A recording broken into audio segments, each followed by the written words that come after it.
Comment calculer une probabilité avec la loi normale centrée réduite? Donc premier calcul, comment calculer la probabilité que la variable aléatoire z soit comprise entre deux nombres réels a et b?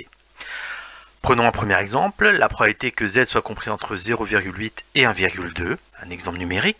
Le plus simple est de revenir à la définition du calcul de probabilité pour une variable aléatoire continue, c'est-à-dire c'est égal à l'intégrale entre a et b de la fonction de densité. Donc pour z compris entre 0,8 et 1,2, ce serait donc l'intégrale entre 0,8 et 1,2 de 1 sur racine carrée de 2pi exponentielle de moins x2 sur 2 d de x. Alors, nous ne pouvons pas faire directement le calcul car nous ne connaissons pas deux primitives à la fonction de densité. Mais la calculatrice peut faire un calcul approché. Donc pour cela, il suffit d'aller dans le menu du calcul intégral en faisant la touche Math numéro 9, intègre fonction, et de rentrer les paramètres du calcul intégral, c'est-à-dire borne inférieure 0,8, borne supérieure 1,2, et dans l'espace de la fonction, taper 1 divisé par racine carrée de 2pi exponentielle de moins x2 sur 2. La calculatrice nous donne une réponse approchée, c'est-à-dire 0,09679 environ.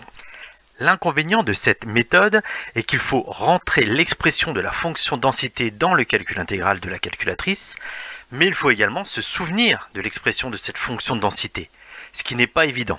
Voilà pourquoi nous n'utiliserons pas cette méthode.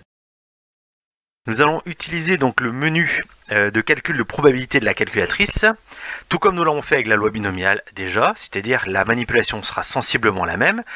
On appuie donc sur la touche seconde var pour entrer dans le menu Distrib et on va choisir cette fois-ci le numéro 2, Normal FREP.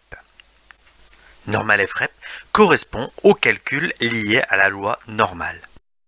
Nous allons maintenant rentrer les paramètres, c'est-à-dire la borne inférieure, ici c'est 0,8, la borne supérieure c'est 1,2, mu c'est donc la moyenne, c'est l'espérance 0, sigma, l'écart type c'est 1. On appuie sur coller en faisant entrer, et donc la calculatrice nous donne une valeur approchée de la probabilité. Fin du calcul.